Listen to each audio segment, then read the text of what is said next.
Hello, welcome. This is Kyle with Top Mint Games. I'm here with the deck profile of Altergeist deck that I used to win first place at a local tournament here recently on a Friday night. And it was a pretty good turnout. There were some pretty good players and decks there, but I've been playing this deck a lot. I've won actually a lot of tournaments with it, and it's very straightforward, and it's nothing too special, but I just wanted to go over it and let you know that there's a lot more options. Like, this is a pretty overall budget deck to play if you want to play competitively, and it can actually hang with some of the more competitive decks, even though it doesn't play any of the currently really expensive cards. Like, there's a couple cards in there that are worth a little more, but I won these packs. I'm going to go ahead and open these too, see if we get anything good. Barricade board blocker. And crossover. I don't even know what that one does. Let's see. Oh, looks like it's a super rare as well. Yep, Melfi Mommy. Anyway, if you would I'm gonna be giving some of these cards, or I'll give all these cards away to a subscriber who comments below. Just let me know what you think about this deck, and I'll send you these cards. I'll get your address. And we'll get them shipped out to you. Nothing too fancy, but it's a little something for watching the video and be one of our loyal subscribers. I'm going to get into the deck here. And I will, if you stick around, I'm going to go over some basics with the deck. Going over some of the basic combos. It's not really a combo deck, but it has like some things that you can do. It's got some pretty good tricks, actually. With a lot of cards, and I'm going to go over that. That way you can play this deck at home if you want. Main deck here, we got a lot of cards. Monster wise, we got 3 Altergeist Multi-Faker. This dude, he's pretty good. He says if you activate a trap card except during the damage step, you can special summon this card from your hand. So that's like on a new chain, just FYI, after the trap's resolved. And then also as a second effect, if he's just special summoned in general, you can special summon an Altergeist monster from your deck in defense position and accept himself. And then also it has a restriction where you can't special summon monsters the turn you do this, but other than Altergeist monsters. And then he's got a hard once per turn on his effects. They pretty much all have a hard once per turn on most of their effects, with a couple of exceptions. Okay, this is one of those exceptions. I play 3 Altergeist Meliseek. This one's really good. All of them, the Altergeist are spellcasters, but they have different attributes. Multi-Faker's a dark, Meliseek's a water. Meliseek, he's a 500, but he can attack direct. And when he deals battle damage to your opponent, you can target one card they control, send it to the graveyard. So it does target, but it sends it to the graveyard. And that happens during the damage step, so they can't really infinite impermanence that once you pick your target. If they let the damage go through, then it's kind of happening in most part, unless they got like a counter trap or something that can negate the activation. And then it says if this card is sent from the field to the graveyard, that's the main effect you use a lot. I mean, the other effect's pretty good, but he's also a searcher. It's sent to field to grave. You can search any Altergeist monster, add it to your hand. And that second effect's a hard once per turn. But the battle effect is not a hard once per turn, so if you have multiple of these, you can attack them and send multiple cards, which is nice. Okay, so we play 3 of these. Most of the Altergeist monsters we play 3 of. This is the last one we played 3 of. These 3 monsters are like your best. This one's the beefier one. It's a light, level 4, 1600 attack, 1700 defense. So this is the attackiest and defensiest, well, other than one weird one that you hardly summon, Altergeist monster. His main deal is that when it's normal summoned, you can set an Altergeist trap from your deck. And that's cool because it can't Ash Blossom it because you're not adding it to hand, you're just setting it. And then also he has a secondary effect, which is very powerful, but can, just because of the problem-solving cards text, they can mess you up with it. Because it says you can target an Altergeist card you control and an Altergeist monster in your graveyard. Send that card on the field to the graveyard, and if you do, special summon the monster. So basically, it switches place with an Altergeist card, which could be a trap, and a monster. So there's a lot of cool tricks you can do with that. But just note, with the problem-solving card text, since it says send that card on the field to the graveyard, and if you do, special summon the other monster from the graveyard. So if they like DD Crow, the monster that you're targeting, to special summon or something, or get rid of it somehow, call by the grave, whatever, then you'll still send the Altergeist card that you targeted to the grave, but then you just won't get anything. So it's kind of a blowout if they do that. There's that one.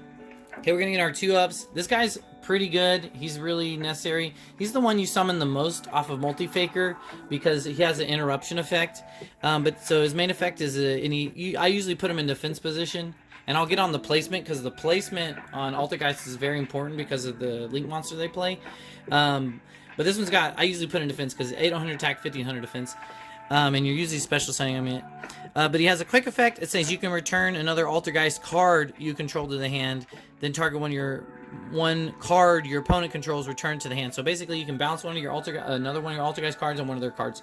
So it's pretty nice because you can just bounce him and do his normal summon effect again. You can bounce this and do its special summon effect again. You can bounce something that they're targeting to like interrupt, and then that way like you get rid of it so that they can't blow it up or whatever. Then he has a secondary effect, which you use sometimes, and it can come in handy. Is this card sent from the field to graveyard, you can target an Altergeist trap in your graveyard and add it to your hand. And then that, both of his effects are hard ones per turn. So you play 2 of him. Last Altergeist monster you play is Altergeist Kunkuri. I don't know how to pronounce this, I'll be honest. Anyways, this one is an Earth level 5 spellcaster, so you can't normal summon this one. But it's 0 attack, 20 from defense, but it's easy. It special summons itself. It says, when an opponent's monster declares an attack, if you control an Altergeist card, so you can control just a trap, you just need any Altergeist card, you can special this card from your hand, and if you do, negate that attack. And then also, it says, if this card is special summoned, period, you can target one face-up card your opponent controls, negate the effects of that card while it and this monster are face-up on the field. So basically, you can negate an attack and then also negate a face-up card's effects as long as you have this guy out. So it's pretty good. This comes in handy at times, and this will save you sometimes from like an attack for game. And then you can use it like shut off a continuous spell or something if it's annoying you somehow. The last couple monsters we play is I do play 3 main deck. I play 3 Ash Blossom and Joy Spring. It's just a good generic hand trap. I built this deck for locals. You might play different hand traps or different other tech cards in your deck if you're trying to beat like a certain meta game, and if you're depending on what your local is. But our local tournaments are really diverse, all kinds of decks people play. So I like Ash Blossom because she's very generic, and basically like there's hardly ever a deck where she's not relevant, and there's a lot of really good effects that she can stop, which I like. And then last monster is I play 1 Effect Veiler. I think this card is extremely underrated right now in the competitive scene. People think this card is no good, but it still has like a lot of good applications against a lot of decks, combo decks. It can disrupt them. Like if they're playing Bird Up or something, this card's great. It can win you the game sometimes, stopping combos. I mean, it's not the best card ever, and I also like playing it as a 1-of because there's a combo that you can do, which I'll go over after going over the cards, that if you have an Effect Veiler in your deck, then you can do the combo, essentially. Moving on to the spells, I play 3 Pot of Extravagance. I like this. This is the best draw spell you can play because it draws 2. You don't want to get rid of any monsters in your deck because your deck is like your main thing with this. So your extra deck, though, is kind of optional. There's games where you don't even go in the extra deck. There's mainly only a couple monsters that you really want in there, and so you play 3 of them. So this is I would definitely play this for sure because that +1, since you're a control deck, sometimes you just need a little something to get going, and this can help you get to that point. I play a 1-for-1. This summons the Altergeist Meliseek. Really, I mean, technically you could do Effect Veiler and do some random combos. So that can come up. But, you know, so sometimes you might go over here, but most of the time you're going for Meliseek because you want to summon her, link off. I'll go over the combos, but basically this can get you to Multi-Faker and get your deck going. Or if you already have Multi-Faker and you need a trap and get... Well, you've already used your normal summon, but if you 1-for-1 it, then you can 1-for-1 use Meliseek, get this, and still normal summon Marionetter. So that's good. Play 1 Call by the Grave. This, in my opinion, is like one of the main staples of Yu-Gi-Oh right now. If you probably should have this in your deck. no matter what kind of deck you're playing. People play hand traps. People have graveyard effects. And it's just really good cards. So I don't see, like, it's limited to one for a reason. I don't see any reason not to play that. And then I play main deck Harpy's Feather Duster just because a lot of the matches I play could be grindy. Other people play control decks at my local tournaments. And so I just like having the main deck Harpy's Feather Duster. It can be a very powerful card, and sometimes when you the game, you know, people don't even, especially game one, they don't always expect it, so you can blow people out. You know, even if it's just a 2-for-1, like if they set 2 pass or something, or, you know, and maybe some of the monsters, like if you're playing the mirror match, like someone else plays Altergeist where we are, so I mean it's a good card. I mean, even if you're just 1-for-1ing, it's not a bad card, and I find it comes in handy a lot. That's all the spells though. You don't hardly play any spells. So this is a trap heavy deck. We play a lot of traps. And one of your best traps in your deck is Personal Spoofing. Unfortunately, it doesn't have Altergeist in his name. If it did, the deck would probably be broken. But this card, I will show you some combos with this, but this can stop a lot of things. It can stop Infinite Impermanence, it can stop Effect Veiler, it can stop basically anything that targets, because you can chain it and shuffle in whatever they're targeting. So like if you have this on the field already active, or even if you don't have it active, but you have like but it's ready to flip, and you have a marionetter, you summon the marionetter, and you're like, go set a trap, and then they're like, okay, well, I'm gonna, you know, Infinite Impermanence it, then you can Personal Spoofing, chain, shuffle it back in your deck, and get your search, and then your spec still goes through because their Infinite Impermanence lost their target. So this is really good. Also, it searches any Altergeist monster. And it can help recycle certain things. It's a very good card. There's some other tricks with this, with another trap. You play 2 Protocol. It's a very good card. You always want to see it, but so you do play 2 because sometimes they can interrupt it and you need a second. But, you know, keep in mind, this deck has tremendous searching power. Like, a lot of these dudes float. Like, this searches a monster, this searches a monster, this searches a trap, this gets a trap back. The deck has a lot of floating potential. So you can usually find this guy, and then this guy can find this. So you usually have this, but this is an amazing card.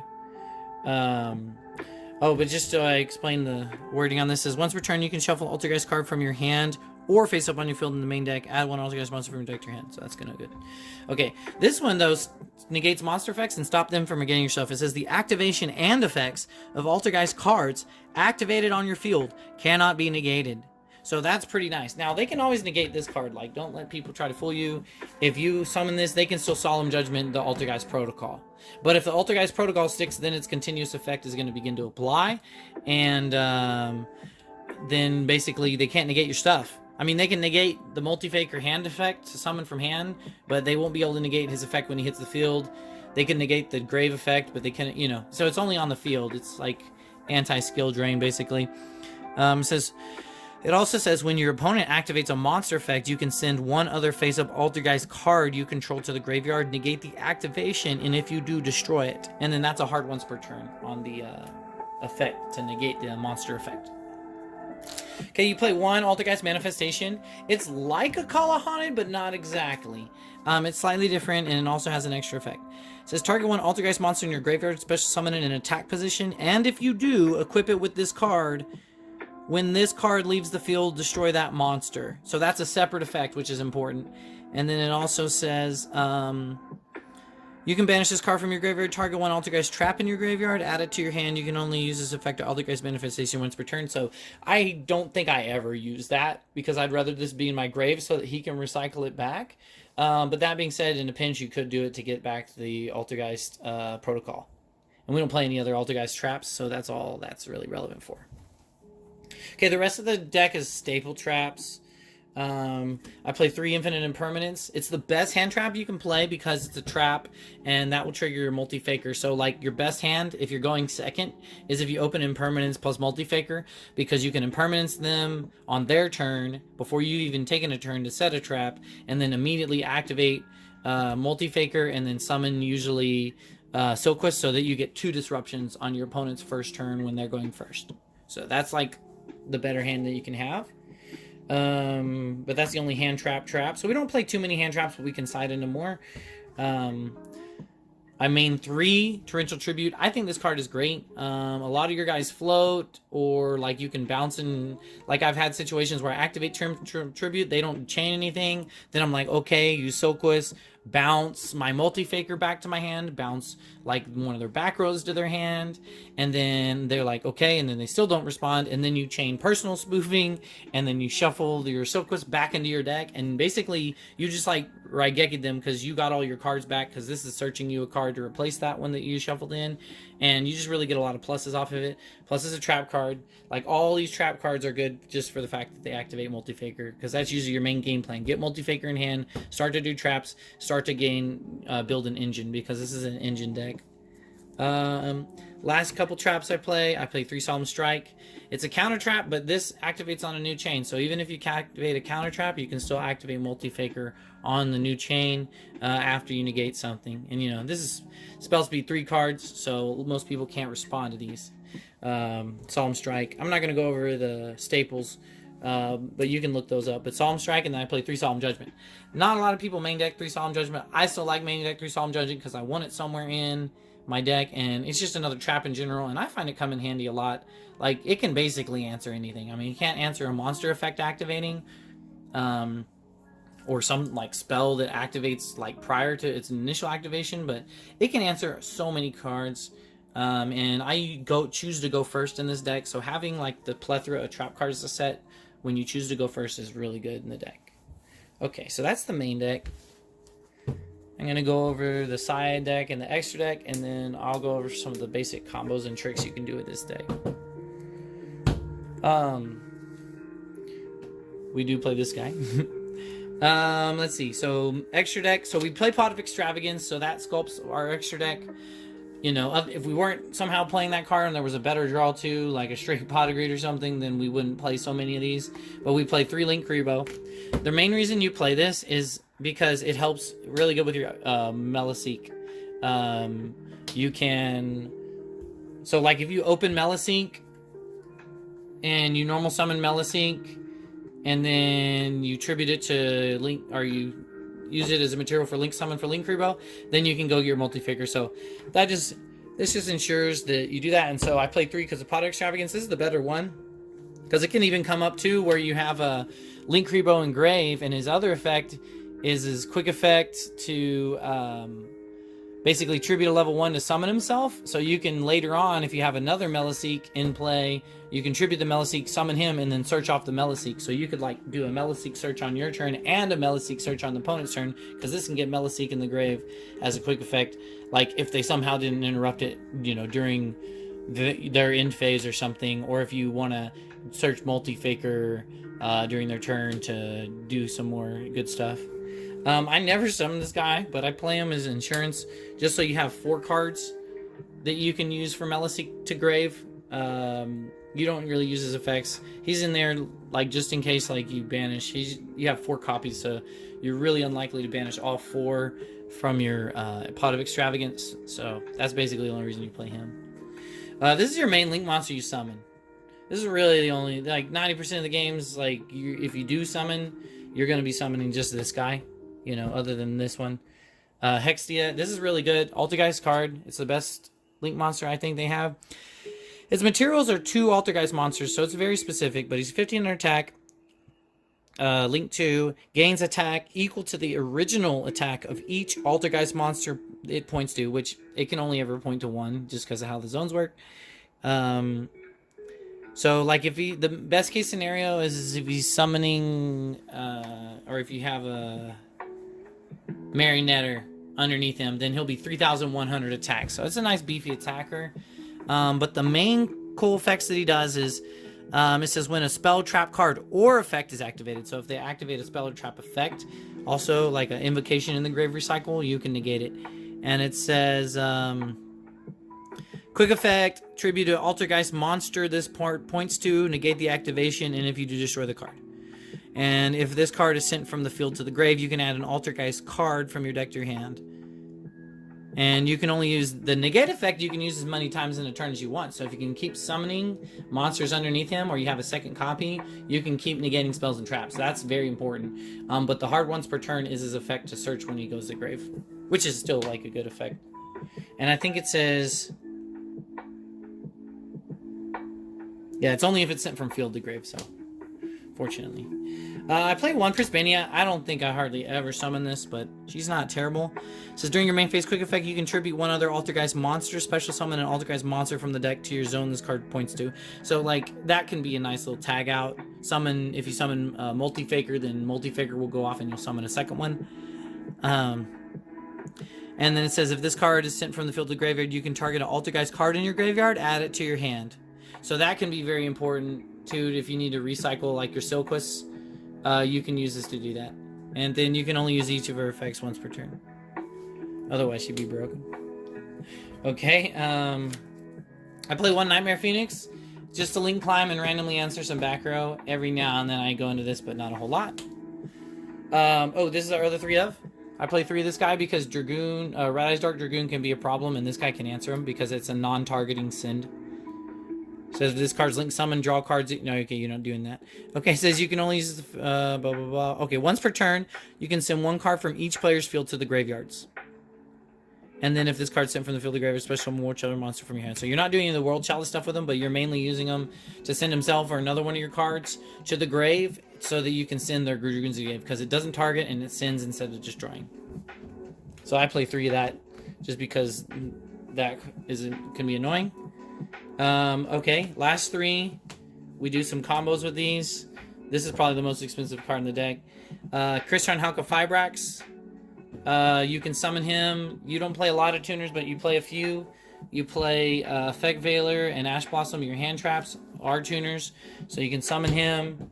And then what you do, so the reason you play the Effect Veiler is you have Crystron Halka Fibrax, and then you special summon from your deck Effect Veiler, who's a spellcaster, because this summons a tuner. This is a spellcaster. The spellcaster plus the Halka Fibrax can summon Selene. As long as there's 3 spells, he gets a counter for every spell and trap on both players' fields and graveyards. So you get counters, you need at least 3. You use the 3 counters, you revive any spellcaster. At least this, because you should have this from the original summon, but you can also, like, all your Altergeist are spellcasters, so that's beneficial too. And then also, yeah, if you can just, in general, have enough spellcasters, you can use them, you don't even need the Halka Fibrax. That's just nice, because, like, if you, like, let's say you open, I mean, this would be more better going second, but if you could summon a monster, and then you 1-for-1 summon Effect Veiler, well, I guess then that wouldn't work too well, but either way, you can summon, try to link climb, and use this as a later game play, but it's just there, it's nice. And then you get into her, and then her is so you have a link 3, and then you go into access code talker, and so you have water, light, and then like sometimes you can even have fire. There, Hexy is a fire, Link Kuriboh is a dark, so you can actually access code talker potentially a lot. And makes access code talker really good, and then you target the link 3 to give it, and then this dude's a earth even, so we have like fire, we have like everything but like air potentially for the access code talker, so you can do a lot of pops. And yeah, if you don't know what this guy does, look him up. He's pretty busted. He can't be responded to any of his effects, so he immediately comes 5300, and then you can just start popping cards per attribute, and they can't respond to that. That's the extra deck. It's 15 cards. It's a 40 card deck, 15 card extra deck. Okay, we play the Nibiru token because we do run Nibiru. I play 3 Dark Ruler no more. So if we're ever going, if we're like playing against combo deck and we know they're going to make us go second, because obviously they don't want the trap deck to go first, we can side this in and then hopefully try to break their board or something. Make it to where you stop their negates, so you can get your board set up, get your traps set up, and then that way, you know, you can then pass turn freely, and then now your traps are ready to go, and you probably have, like, you know, a monster to, like, to do something. I play 3 Nibiru because also if you're playing against combo decks and you're going to go second. So these are your nice little going second against combo deck cards. Like, this can really mess people up. And then you have the means to bounce the token easily because you have, you know, this guy that you easily summon off of Multi-Faker. You can use that to bounce the token, to answer the token. Or also you have Ningirsu if that's an issue too. You can Ningirsu. This is probably, I think, one of the most underplayed underappreciated hand traps in the game right now too is DD Crow. I kind of want to main this deck because I don't know how many, maybe even 3, but I side this in often. There's so many matchups where I side in my 3 DD Crow because there's so many matchups good. It's good against Invoked. The main thing I use against Invoked is because you want to play a grindy game. So if you can banish their invocation with your DD Crow, then like you can stop their engine to loop, because otherwise they're going to loop Alistair every turn and you're just going to be working hard. Whereas this way you can, like, if you could at least answer like the Mecha Bow or whatever they summon, and then now you stop that, they have to draw another Alistair or another invocation, and then if you have another DD Crow for their other invocation, then it's kind of game over for them because that's their main engine to recur. You know, and it can stop certain things, like if they send stuff to the graveyard that would activate in the graveyard but it's not going to activate to the next chain, you can use that to disrupt it. So DD Crow's a really good card. DD Crow like does a lot of things in a lot of matchups. You can use it to stop Eldritch. I side this in against Eldritch because you can get rid of their traps that are just going to recycle themselves, you know, because you do it before the end phase, and then especially if they activate it, even if it's the Scarlet Sanguine, which doesn't have to activate in the end phase, you can still do this and disrupt it. Very good card overall. Like a lot of cards that's relevant, like, you know, Shadal's, just Berta. I don't know. There's a lot of decks that it's good against. This is good against a lot of decks. It's not always against every deck, but the decks where it is good, it's often like stop their turn cards. So I like playing 2 Artifact Lancia. That's all I could fit. I would fit the 3rd in, but that's all I could fit in because I just wanted to play all these other cards like a lot. I think 3 Heavy Storm Duster. I feel like this is necessary to win, like against the, you know, because you have like all this combo hate. Like between all these cards, like I have plenty of combo hate, and that's the thing is you don't want to put too much combo hate in your deck. You still have to think about the other matches, and like if I'm playing the mirror match or some other like trap based deck or back row based deck, you know, I want back row hate, and this is one of the better ones because it's a trap, so it activates your multi-faker, but also it's just a straight 2-for-1. Like you can pop 2 with no other real drawback other than you can't activate. Or you can't go to your battle phase, but that's okay. You're just going to activate it on their turn. Like, usually you set it past turn, and then during their end phase or something, pop it. But, you know, you can even use it to disrupt continuous. I also play 1 Imperial Order, because the card can be a complete blowout against certain decks. And it's just like, I don't know how many games I've won off Imperial Order, because it's just like, hey, win the game. Like, you can only play one of this card for a reason. You don't mind it. You can still win the game through it. You know, you only play a couple spells, and you don't have to have them to make your deck go off. You know, you only have 6 spells in the main deck and then 3 in the side. So, Imperial Order is really good. So that's the whole deck. I'm going to go into some of the combos and tricks you can do. Yeah, I told you about the Christian Hauka Fibrax combo. Yeah, there's a Link Rebo, you know, keep in mind. It's a quick effect. But other than that, let's see. Like I was mentioning, the Torrential Tribute combos. You know, you got Protocol, and you have this dude, so you can get rid of the cards to stop the Torrential Tribute. Basically, so there's that. And other than that, okay, there's some pretty good tricks with Manifestation, and wrong one. Personal spoofing. That's what I meant earlier, not the protocol. There's some pretty good tricks with personal spoofing.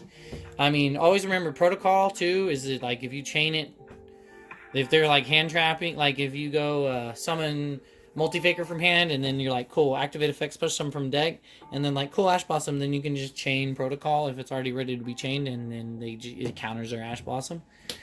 But the spoofing with the Manifestation or the Silquist with the Manifestation, either of these, if you have these active, and then you go to summon this, activate this card, it's going to special summon a monster from your grave in attack position. Let's say it's a multi-faker.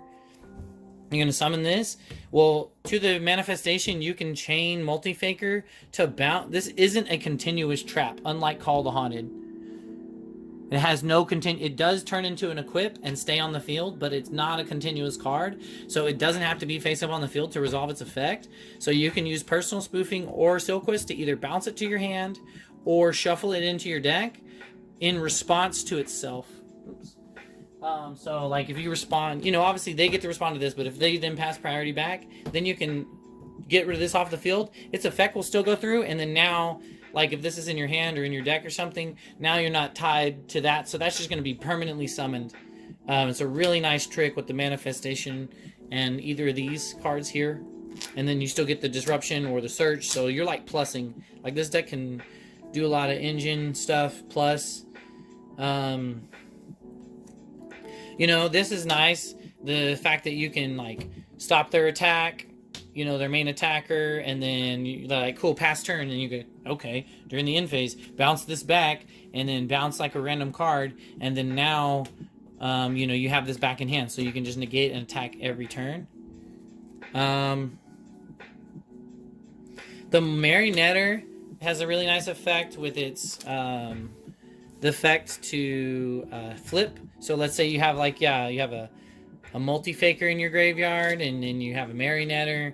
I mean, you can switch the Marionetter with itself. Remember, you can use the traps if you just have an extra like protocol laying around. But you know, even better would be like, let's say you have a Meliseek. You know, maybe even already went to battle, attacked, the Meliseek effect, send a card to grave. Now you activate Marionetter, and then you're going to switch the Meliseek from the grave with the Altergeist multi-faker. And now multi-faker's effect's going to go off.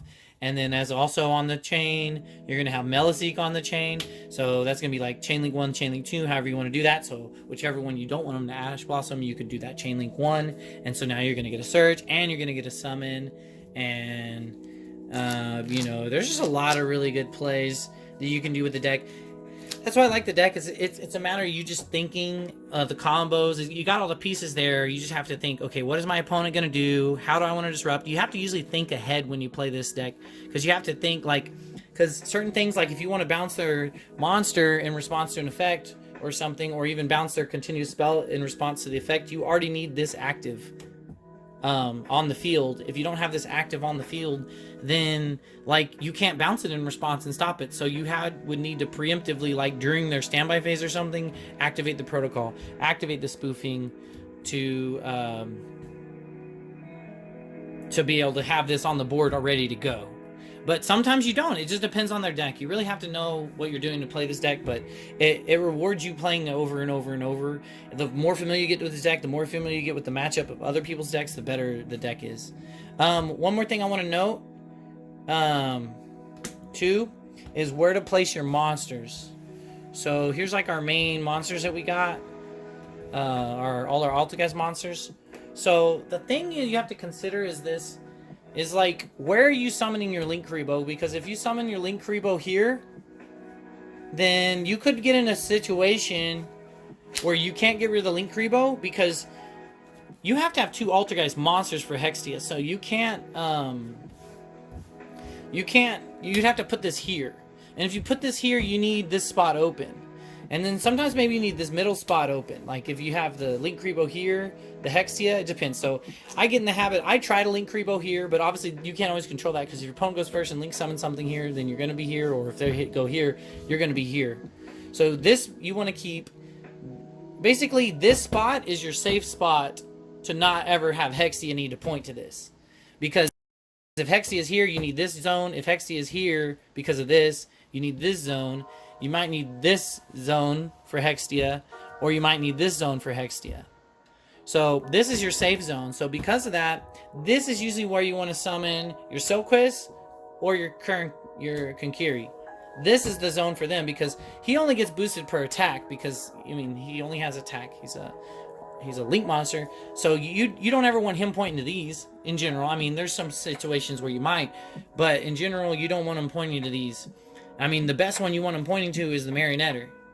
So you need him here. So you have to think of that kind of stuff. And like when I just summon in general, you know, you want these over here in this zone. The Marionetter, try to, like, if you don't have any board and you're like just starting the game off, like, don't summon Marionetter here. This is one of the biggest mistakes you can make, is summoning Marionetter here. You want to summon Marionetter here, or you want to summon Marionetter here. Because you want to be able to have Hextia point to him, because he's your biggest, beefiest monster. That way you have a 3100 attacker. That's a lot harder for people to get over. You know, you want to send him here. So same with this dude. Like, I usually end up putting him in the middle or something, or maybe over here as well. because he only has 500 attack. But that being said, sometimes you do want him under the Hextia, because that's the one you want to send to activate the spell and trap deck. It just depends. Like, if they're playing spells and traps and you want to do that, then you need to send this to graveyard. So the placement on Altergeist is very important. You know, sometimes you have an extra multi-faker, so you want the multi-faker underneath it, you know, an attack or defense. Something to keep in mind is multi-faker always summons in defense. So, like, unfortunately on your turn you can't summon this and then summon this and beat down with it. It has to go to defense. So there's that, but, you know, we always got this. So if we have this and we summon this, then we could flip Meliseek with maybe a different Meliseek and then bring back the Meliseek. So get the Meliseek search. There's a lot of good tricks you can do. But I think that's the main thing you need to keep in mind is you want Hextia where you want them. This is your safe zone to put like your cards you don't want Hextia to point to. But I mean, these are the better ones. Sometimes multi-faker's the best thing you can point to because he's 1200 attack. He's the second biggest attacker in the deck. I mean, sometimes you have like straight up multiple Hextias. Like this is like usually a later game situation. You know, this is a lot of damage because this is 3000. This is another 31. So you got 61. You got 77 damage right here. So if you could have dealt 300 to him already, Link Karibo. So like if you had a Link Karibo that you special summon from grave from this dude or something, or this dude, like this is game, this is game. You know, you have to think about your math, but basically that's the deck. That's about all I have to say about it. Please, if you have questions or comments about anything I said in the video, let me know. I've been playing this deck a lot. If you want to win these cards, just message me or leave a comment, and then I'll message you, like, so that you can privately message me your address. I'll get you these cards. Like, just leave a like, leave a comment, let me know what you thought about the video, and we'll pick someone, a random subscriber who's doing all that, and get them these cards. But thank you so much for watching. This is Kyle with Topman Games. If you guys have cards you want to sell us, just give us a contact, send us a message, and we'll get you going. We'll buy anything you got. You guys have a blessed day.